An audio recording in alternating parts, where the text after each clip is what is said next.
scientifically, because there was some mountains around, and there was a body of water that was right in the middle of it, and the wind was so strong around the mountain that it caused the water to raise up on the seas and develop a storm. Come on now, sir.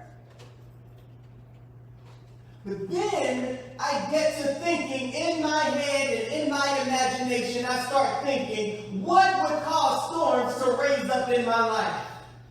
What would cause storms? What would cause the inner me to fight the inner me? Wow. What would cause me, the force to be reckoned, to be a reckoning force? Come on now. I start thinking, what ticks me off that makes me want to act like a storm all within myself? The reason why I believe that when Jesus saw the storm, he was able to speak peace to the storm because he saw himself, and not necessarily because he was the water, but he is the water, the blood, the lamb, and the whole 9 yards. But I believe that what he saw was a need for balance. How do I know that? Because Jesus is God in the flesh walking in the earth. He's God with us.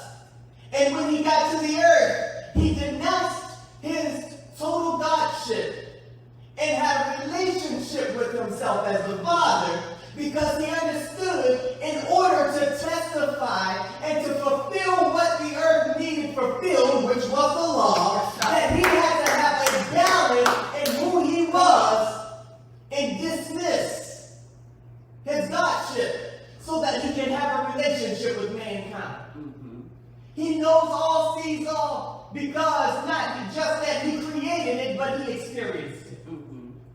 Now I'm going to bring. Are you calm in your storm? Are you calm in a storm? Why is it necessary to be calm in the storm?